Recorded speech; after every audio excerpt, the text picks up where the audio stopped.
Добро дојдовте.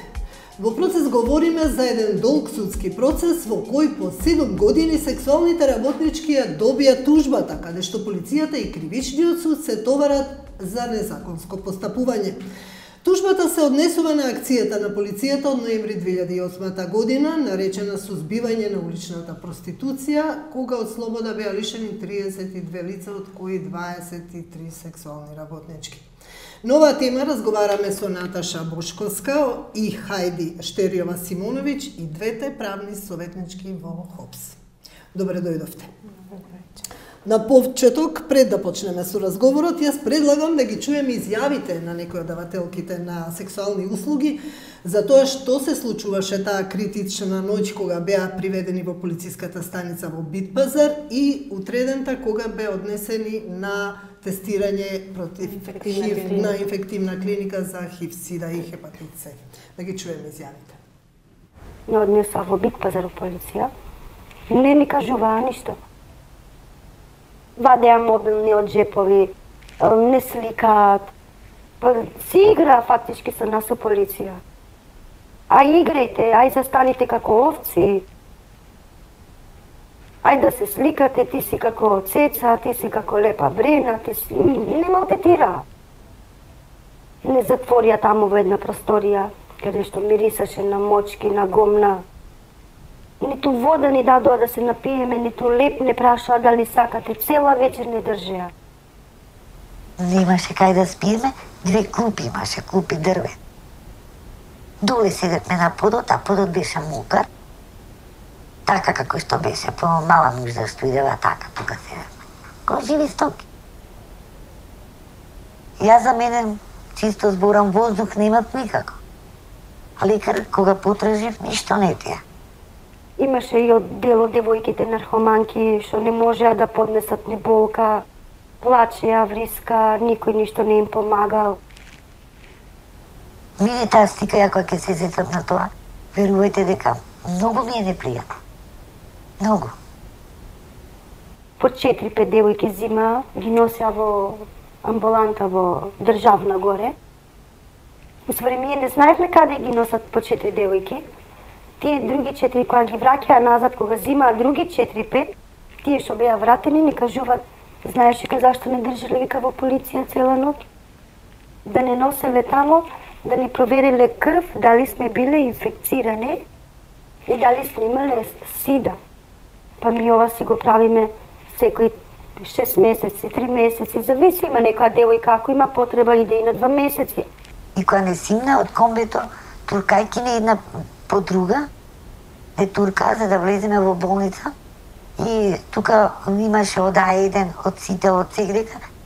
Значи не кеше ни една девојка да се сними. Се криева, се покрива, девојките пцуева, вика. Гриота тоа сварно што ни го направија. Сексуалните работнички се охрабрија и го тужеа МВР и основниот суд еден. Заради повреда на нивните права. На што се однесуваше таа тужба? Кои права беа повредени? Конкретно, значи, тужбата се однесува на повреда на 3 основни човекови права, и тоа правото на приватност, правото на слобода и движење и забраната за мачење, нечовечко и деградирачко постапување и казнување.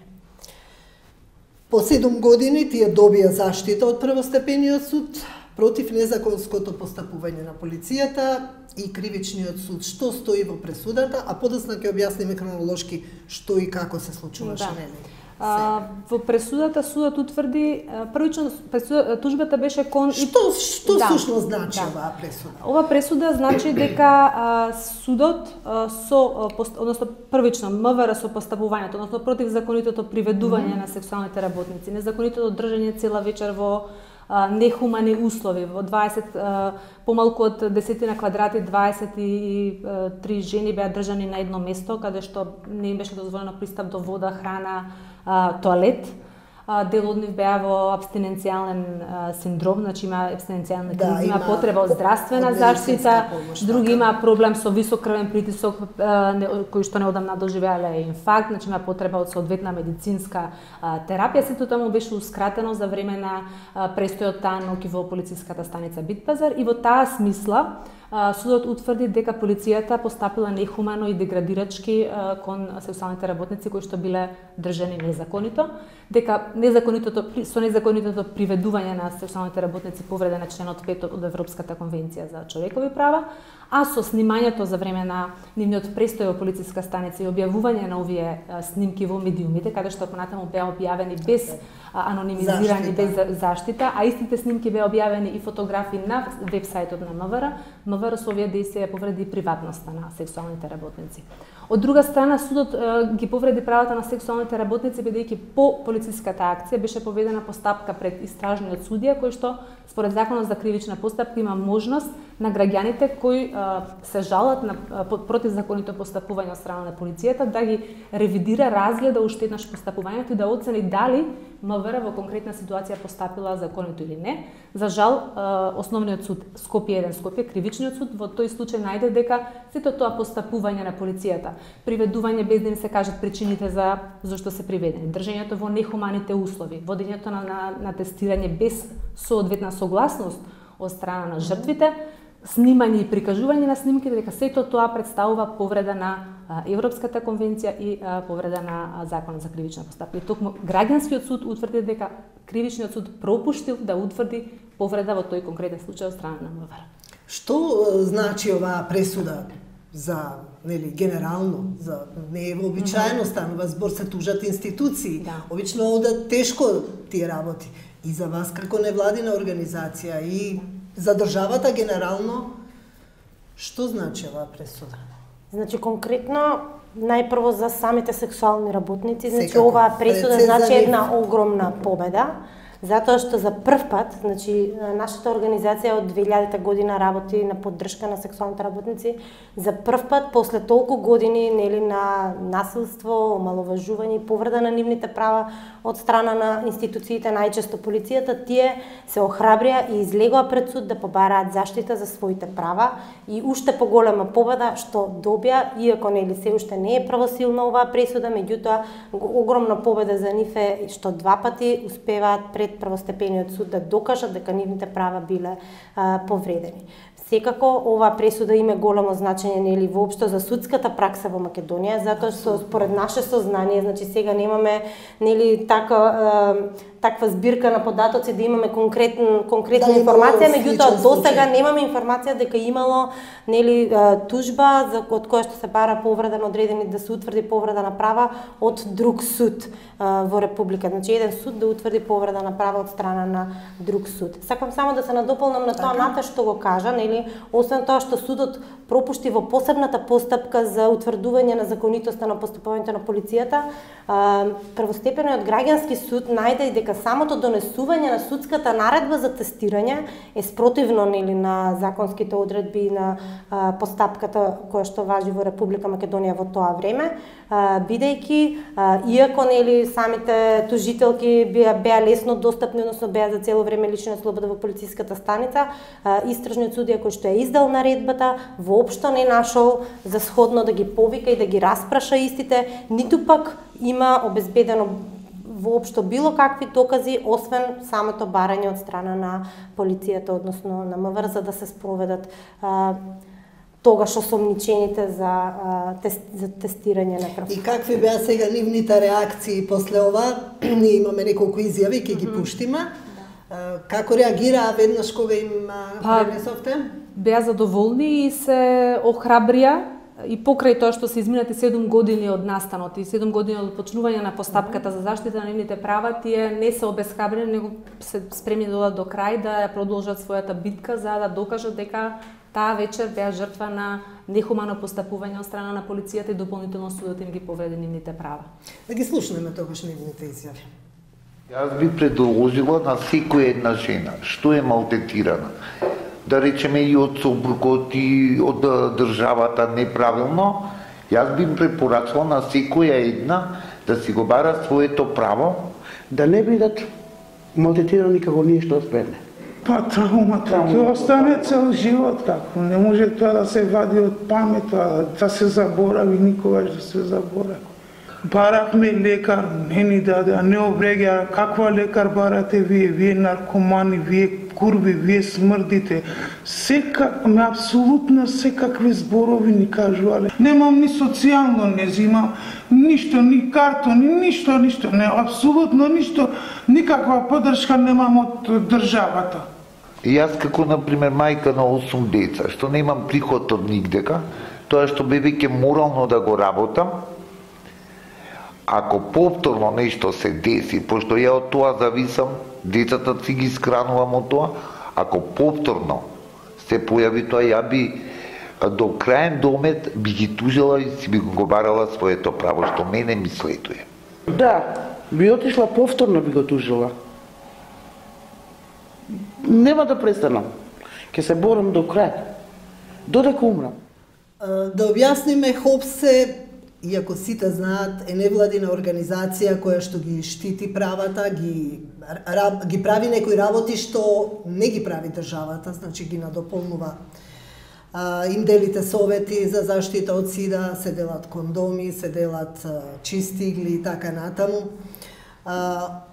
Овие жени предходно, предпоставувам, биле оделе на тестирања, им дававте совети, нели, и така натаму. И во таква една ситуација настапува МВР со акција, со спектакуларна изјава на екс-министерката Гордана Јанкуловска пред камерите. Дали на ваквиот начин на третирање дава можност да повторно се вратат во подземјето и се отргнати и од вас, и од здравствениот систем, кој што им понудил некакви можности, нели? Па за жал и тоа се случи непосредно по полициската акција. Полициската акција беше не само сериозно прекршување на правата на сексуалните работници, што судот еве повторпат во првостепена постапка го докажа тоа во првостепена пресуда, но акцијата на МВР беше директно подкопување на заложбите на Министерството за здравство преку активностите кои што невладините организации како што е ХОПС и другите организации финансирани од Глобален фонд заедно ги работат повеќе од 10 години наназад. Така што акција во која што се таргетира една ранлива група која што е изложена која што е маргинализирана и вие со години работите да ја добиете довербата, да им ги пруžите услугите кој што е многу тежок, кои што им се неопходни за да се превенира ХИВ инфекции, за да се обезбеди безбедни услови за работа и заради нивните клиенти, пошироко за нивните. Тоа се политики и здравствени програми кои што се за јавноздравствени политики, за заштита на здравјето на целните групи кои што се таргетирани, како што се сексуалните работници, луѓето кои употребуваат други, луѓето кои живеат со ХИВ, но и општата популација. Да, меѓутоа мораме да појасниме затоа што со други очи се гледа во јавноста на сите овие работи, затоа го потенцирам вашето значење и вашата соработка со Министерството за здравство. И тоа постојано го потенцираме дека оваа акција подкопува заложби и на друга државна установа, институција и на невладините. Што оди на штета пак на сексуалните работници, ги втурнуваат дополнително на маргините, стануваат недостапни и за невладините организации, а невладините организации се линкот помеѓу маргинализираните заедници и институциите. Вие кога правите таква акција, недовербата расте и кон институциите и недовербата на маргинализираните кон организациите. Дури таа ноќ тие ви забележаа вас, ви замерија зошто не реагиравте вечерта. Ајде да се вратиме малку назад. Што се случуваше таа критична ноќ? Една од вашите вработени беше на терен, им делеше кондоми. Кога алармираше за случајот? Вие се јавивте во полициска станица. Да, значи најпрво, додека се случувала цела таа гужва, нашата теренска работничка успеа, која што исто беше приведена. И таа беше уапсена. Да. Исто и она беше уапсена, значи буквално сите што се нашле на тоа место во тоа време, без никаква идентификација, буквално биле собрани и ставени во полициските возила, однесени во полициската станица, каде што најпрво е направена идентификација. Во меѓувреме она се јави, значи кога јас се јавив на телефон, се представив нормално како нејзин адвокат, од полициската станица ми беше одговорено, значи тука нема никакви активисти, нема никој од невладени организации, тука има само курви и педери. Значи буквално така ми беше кажано. Тоа говори за односот на полициските работници кон самите, нели, кон оваа цело, кон сексуалните работници. Во тој период беше доста често, нели, спроведување на вакви раци, значи и периодот предходно. И кога нашата, нели, теренска работничка излезе од таму, рече бе ги идентификуваат, нели, да направат интервју за кратко време ќе ги пуштат. Значи и ние самите воопшто не ни очекувавме дека може да се случи тоа што се случи, нели, во наредните 20 часа од приведувањето. Они на сексуалните работнички им било одземени телефоните, така да не може никого друг да контактираат. Утредента, значи кога слушнавме дека имало спроведување до клиниката за инфективни болести, тек тогаш, значи, свативме која била сериозноста на целата ситуација. И дека се известени медиумите и дека чекаат да ги снимаат без заштита. Да. И тогаш одма, нели, почнавме да се екипираме, да разработуваме како да поставиме, што да поставиме, како да... Екипиравте цела коалиција? Да. Се мобилизиравте сите? Со помош на, останатите организации кои што работат, нели, на превенција од ХИВ-СИДА, на сите овие програми што ги спомна претходно Наташа, за како, нели, да помогнеме во целиот случај. Веднаш после тестирањето, сексуалните работнички беа ослободени, како беа ослободени, така почнаа да ги контактираат, нели, нашите социјални работници со кои што си имаат континуирано контакти. Вечерта излеговме на терен, значи буквално беа револтирани од целиот начинот на кој што беа третирани, како од страна на полицијата, така и од страна на медиумите. Значи, огромна улога можеби за нивната мотивираност да влезат во овие постапки и да истраат сите овие 7 години беше баш снимањето и објавувањето на сите тие снимки, затоа што првите снимки кога ги видовме и ние ги видовме, значи буквално беа без воопшто никаква заштита, значи немаше ниту заскриени ликови, ниту гласови. Тек после тоа кога имавме одредени реакции, следните вести да речеме, се коригира. Да.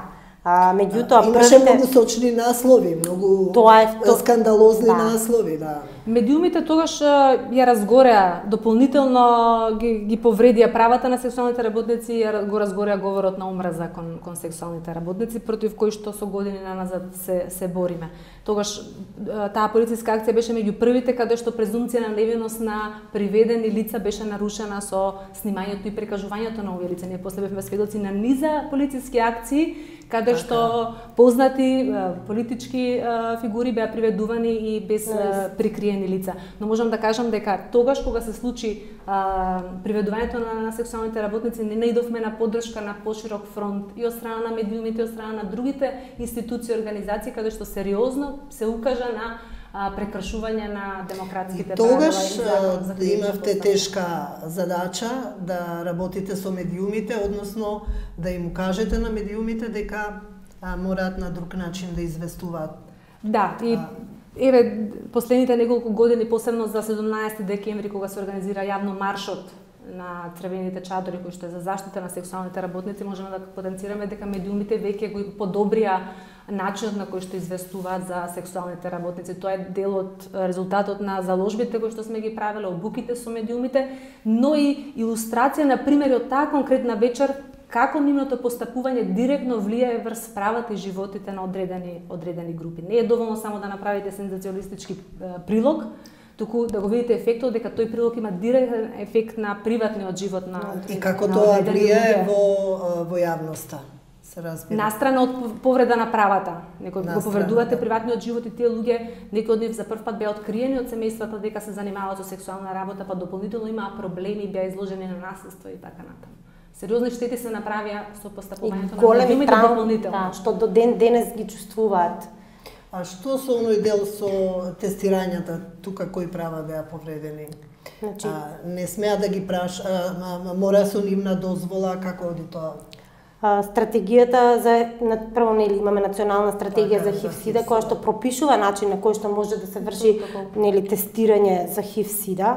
Значи тоа оди на начин што прво мора да има претходно советување, значи да се објасни на лицето нели што значи ХИВ-СИДА, како се пренесува и сите тие работи, што значи доколку излезе позитивен резултатот, што значи доколку излезе негативен резултатот, па се врши самото тестирање и повторно советување за соопштување на резултатот. Во овој случај значи воопшто не беше запазена таа процедура. Тоа е едниот момент. Вториот момент е повреда на правото на приватност. Значи, не може судската пракса на Европскиот суд има веќе добри случаи каде што утврдиле дека не може да се смета дека постои согласност, односно дека не постои отпор на лицата кои што се наоѓаат во притвор или кои што се лишени од слобода, односно не се во ситуација да донесат слободна одлука за нели своето тело и за тоа што треба да прават. Не може да се смета дека постои нели согласност во таква ситуација, доколку тие бидат не се противат на начин на кој што замислиле институциите дека треба да се противат лицата за да одбијат да бидат тестирани, и тоа се смета за нарушување на правото на приватност. И исто така начинот на кој што беше, тоа го кажав и претходно, на кој што беше издадена судската наредба, затоа што со судски налог беше направено. Да, со судска наредба, меѓутоа начинот на кој што беше издадена судската наредба, значи за да се издаде одредена судска наредба за прибирање на ваков вид на докази, мора да постојат докази кои што потврдуваат дека постои основано сомневање. Во овој случај значи буквално нема никакви докази, значи во предметот кој што беше во истражната постапка за таа наредба, ние значи после тоа извршивме увид, буквално нема никако, значи дури беше толку општо што не беа наведени дури ни имињата ни презимињата на сите луѓе кои што требаше да се тестираат. Значи поради сите тие причини постои повреда на правото на приватност заради самото тестирање. А да не збориме што подоцна нели во јавност на највисоко ниво беше пренесено дека дел од лицата кои што се приведени, кои што претходно со лик и со глас беа прикажани во јавноста, дел од нив имаат заразни болести кои што се пренесуваат по сексуален пат, дека кривично ќе одговараат за тоа.